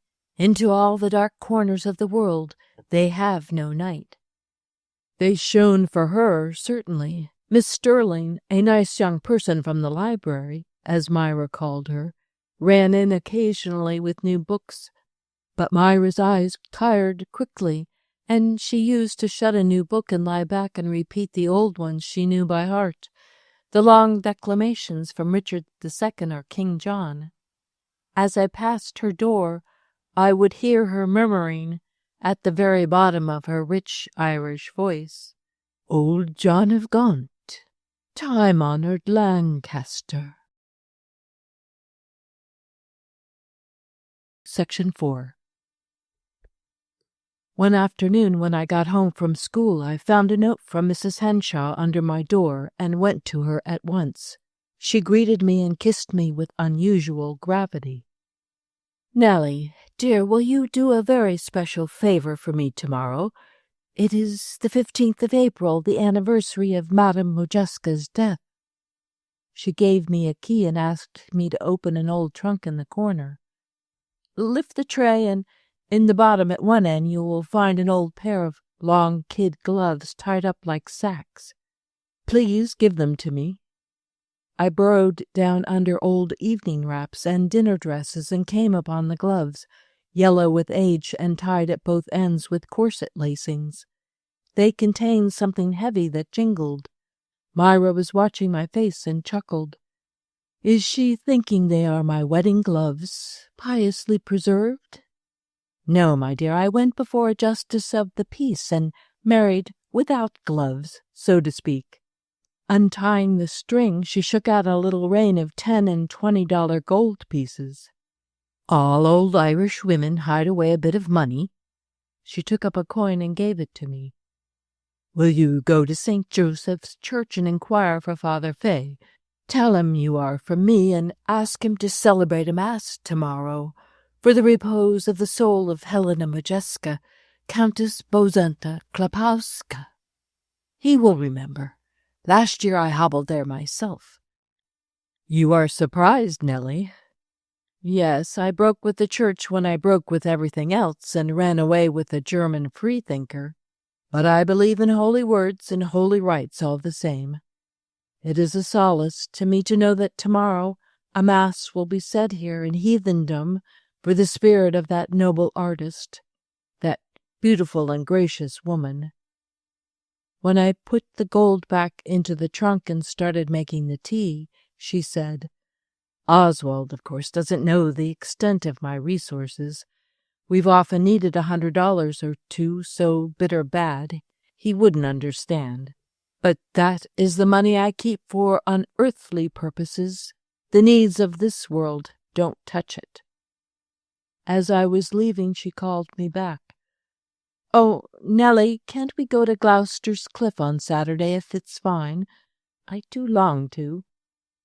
We went again and again. Nothing else seemed to give her so much pleasure. But the third time I stopped for her, she declared she was not equal to it. I found her sitting in her chair, trying to write to an old friend, an Irish actress I had met at her apartment in New York, one of the guests at that New Year's Eve party. Her son, a young actor, had shot himself in Chicago because of some sordid love affair. I had seen an account of it in the morning paper. "It touches me very nearly," Mrs. Henshawe told me. Why, I used to keep Billy with me for weeks together when his mother was off on tour. He was the most truthful, noble-hearted little fellow. I had so hoped he would be happy. You remember his mother?" I remembered her very well. Large and jovial and hearty she was. Myra began telling me about her and the son, whom she had not seen since he was 16. To throw his youth away like that and shoot himself at 23. People are always talking about the joys of youth, but oh, how youth can suffer. I've not forgotten those hot southern Illinois nights when Oswald was in New York and I had no word from him except through Liddy, and I used to lie on the floor all night and listen to the express trains go by. I've not forgotten." "Then I wonder why you are sometimes so hard on him now," I murmured. Mrs. Henshawe did not reply to me at once. The corners of her mouth trembled, then drew tight, and she sat with her eyes closed as if she were gathering herself for something. At last she sighed and looked at me wistfully. "It's a great pity, isn't it, Nellie, to reach out a grudging hand and try to spoil the past for anyone?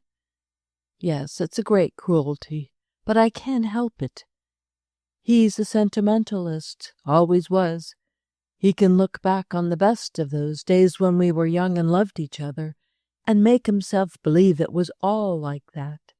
It wasn't. I was always a grasping, worldly woman. I was never satisfied. All the same, in age when the flowers are so few, it's a great unkindness to destroy any that are left in a man's heart." The tears rolled down her cheeks. She leaned back, looking up at the ceiling. She had stopped speaking because her voice broke.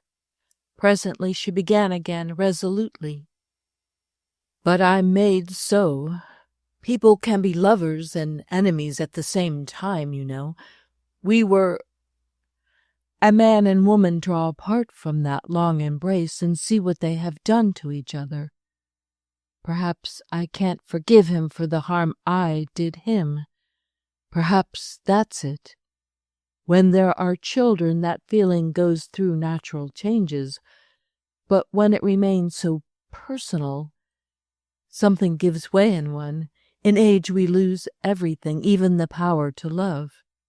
"He hasn't," I suggested. "He has asked you to speak for him, my dear. Then we have destroyed each other indeed." "Certainly he hasn't, Mrs. Myra. But you are hard on him, you know, and when there are so many hard things, it seems a pity." "Yes, it's a great pity." She drew herself up in her chair. "And I'd rather you didn't come any more for the time being, Nellie. I've been thinking the tea made me nervous." She was smiling, but her mouth curled like a little snake, as I had seen it do long ago. "Will you be pleased to take your things and go, Mrs. Casey?" She said it with a laugh, but a very meaning one. As I rose, I watched for some sign of relenting, and I said humbly enough, "Forgive me if I've said anything I shouldn't. You know I love you very dearly." She mockingly bowed her tyrant's head. "It's owing to me infirmities, dear Mrs. Casey, that I will not be able to go as far as me door with ye." Section 5. For days after that episode, I did not see Mrs. Henshawe at all. I saw Oswald at dinner in the restaurant every night, and he reported her condition to me as if nothing had happened. The short-haired newspaper girl often came to our table, and the three of us talked together. I could see that he got great refreshment from her. Her questions woke pleasant trains of recollection, and her straightforward affection was dear to him. Once Myra, in telling me that it was a pleasure to him to have me come into their lives again thus, had remarked, "He was always a man to feel women, you know, in every way." It was true. That crude little girl made all the difference in the world to him. He was generous enough to become quite light-hearted in directing her inexperience and her groping hunger for life. He even read her poor little specials and showed her what was worst in them and what was good. She took correction well, he told me. Early in June, Mrs. Henshawe began to grow worse. Her doctors told us a malignant growth in her body had taken hold of a vital organ, and that she would hardly live through the month. She suffered intense pain from pressure on the nerves in her back, and they gave her opiates freely. At first we had 2 nurses, but Myra hated the night nurse so intensely that we dismissed her, and as my school was closed for the summer, I took turns with Oswald in watching over her at night. She needed little attention except renewed doses of codeine. She slept deeply for a few hours, and the rest of the night lay awake, murmuring to herself long passages from her old poets. Myra kept beside her now an ebony crucifix with an ivory Christ. It used to hang on the wall, and I had supposed she carried it about because some friend had given it to her. I felt now that she had it by her for a different reason. Once when I picked it up from her bed to straighten her sheet, she put out her hand quickly and said, "Give it to me. It means nothing to people who haven't suffered." She talked very little after this last stage of her illness began. She no longer complained or lamented, but toward Oswald her manner became strange and dark. She had certain illusions. The noise overhead she now attributed entirely to her husband. "Ah, there he's beginning it again," she would say. "He'll wear me down in the end. Oh, let me be buried in the King's highway." When Oswald lifted her or did anything for her now, she was careful to thank him in a guarded, sometimes a cringing tone. "It's bitter enough that I should have to take service from you, you whom I have loved so well," I heard her say to him. When she asked us to use candles for light during our watches, and to have no more of the electric light she hated, she said accusingly, at him rather than to him, "At least let me die by candlelight. That is not too much to ask." Father Fay came to see her almost daily now. His visits were long, and she looked forward to them. I was, of course, not in her room when he was there, but if he met me in the corridor he stopped to speak to me, and once he walked down the street with me talking of her. He was a young man with a fresh face and pleasant eyes, and he was deeply interested in Myra. "She's a most unusual woman, Mrs. Henshawe," he said when he was walking down the street beside me. Then he added, smiling quite boyishly, "I wonder whether some of the saints of the early church weren't a good deal like her. She's not at all modern in her makeup, is she?" During those days and nights when she talked so little, one felt that Myra's mind was busy all the while, that it was even abnormally active, and occasionally one got a clue to what occupied it. One night, when I was giving her her coating, she asked me a question. "Why is it, do you suppose, Nellie, that candles are in themselves religious? Not when they are covered by shades, of course. I mean the flame of a candle. Is it because the church began in the catacombs, perhaps?" At another time, when she had been lying like a marble figure for a long while, she said in a gentle, reasonable voice, "Ah, Father Fay, that isn't the reason. Religion is different from everything else, because in religion, seeking is finding." She accented the word seeking very strongly, very deeply. She seemed to say that in other searchings it might be the object of the quest that brought satisfaction, or it might be something incidental that one got on the way. But in religion, desire was fulfillment. It was the seeking itself that rewarded. One of those nights of watching stands out in my memory as embracing them all, as being the burden and the telling the tale of them all. Myra had had a very bad day, so both Oswald and I were sitting up with her. After midnight she was quiet. The candles were burning as usual, one in her alcove. From my chair by the open window I could see her bed. She had been motionless for more than an hour, lying on her back, her eyes closed. I thought she was asleep. The city outside was as still as the room in which we sat. The sick woman began to talk to herself, scarcely above a whisper, but with perfect distinctness, a voice that was hardly more than a soft, passionate breath. I seemed to hear a soul talking.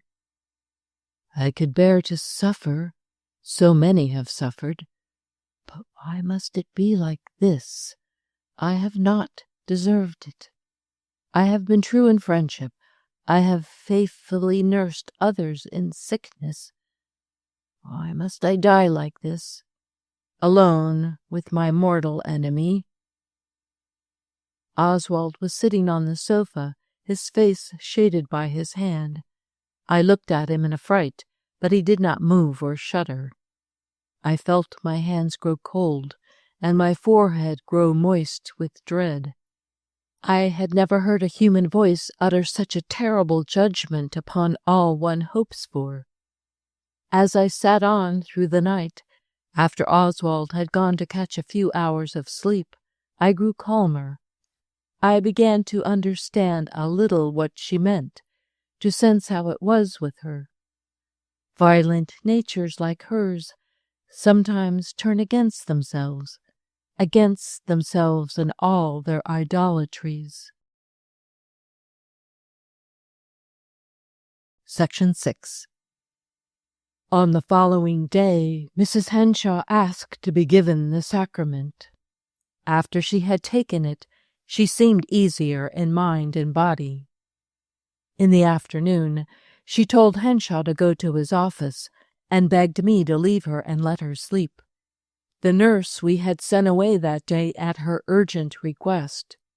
She wanted to be cared for by one of the nursing sisters from the convent from now on, and Father Fay was to bring one tomorrow.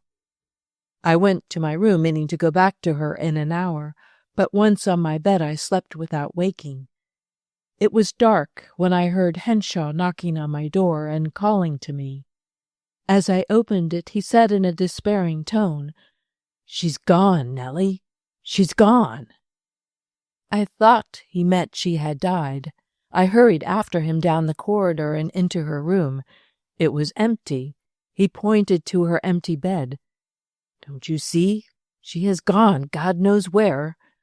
But how could she, a woman so ill? She must be somewhere in the building. I've been all over the house. You don't know her, Nellie. She can do anything she wills.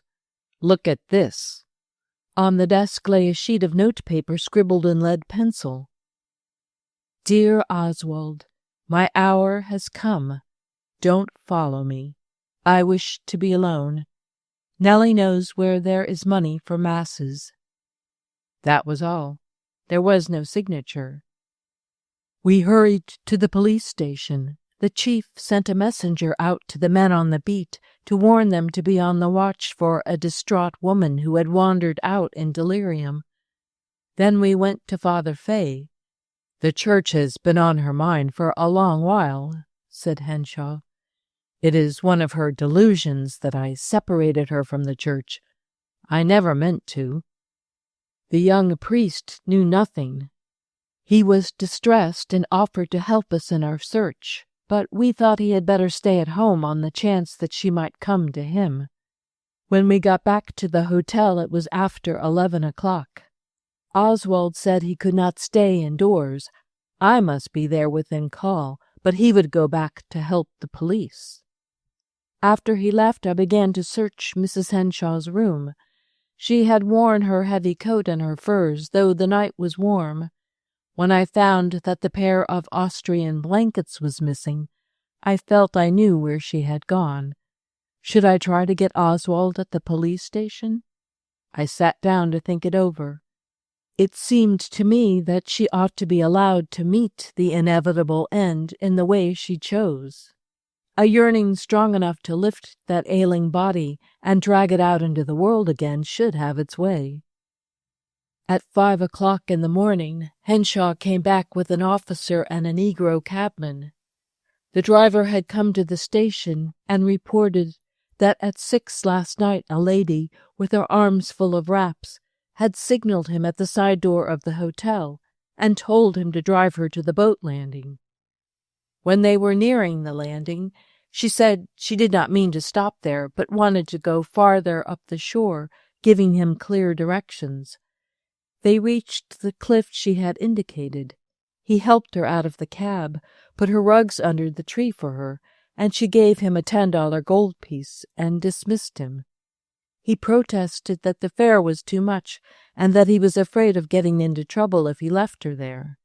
But she told him a friend was going to meet her and that it would be all right.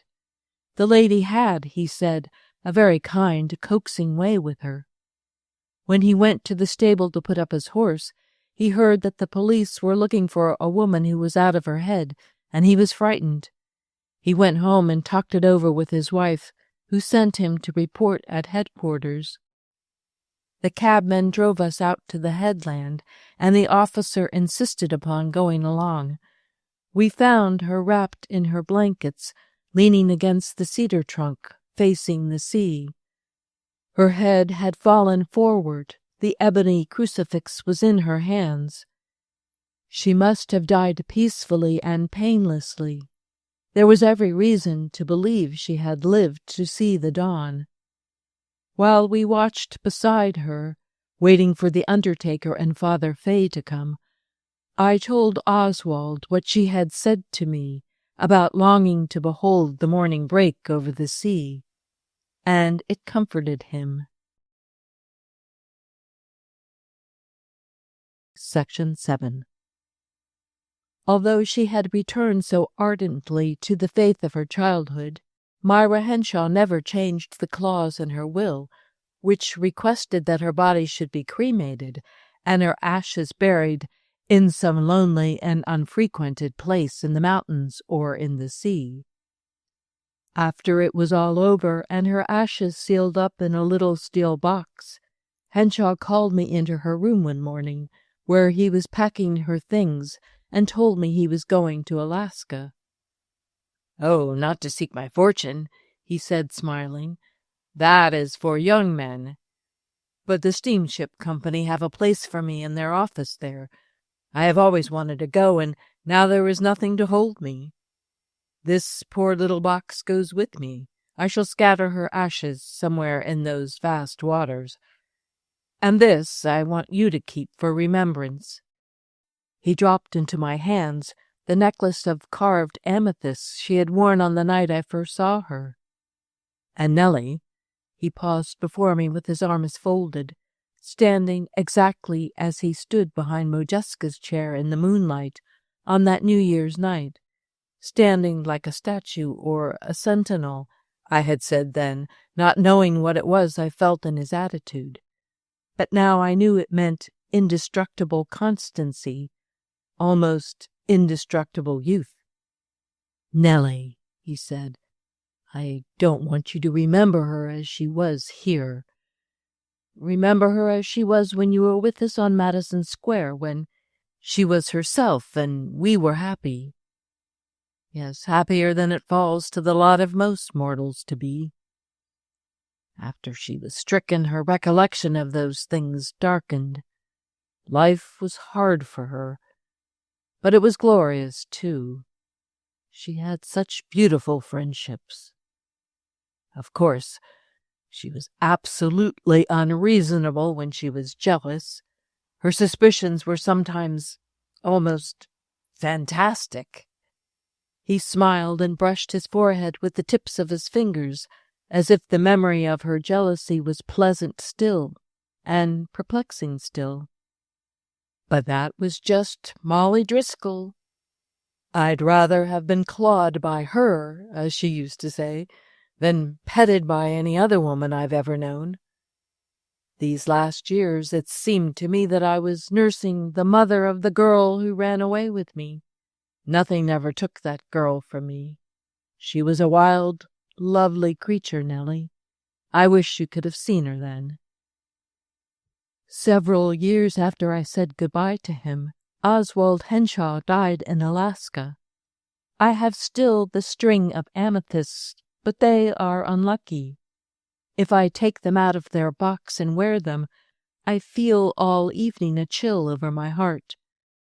Sometimes, when I have watched the bright beginning of a love story, when I have seen a common feeling exalted into beauty by imagination, generosity, and the flaming courage of youth, I have heard again that strange complaint breathed by a dying woman into the stillness of night, like a confession of the soul. Why must I die like this, alone, with my mortal enemy? End of My Mortal Enemy by Willa Cather.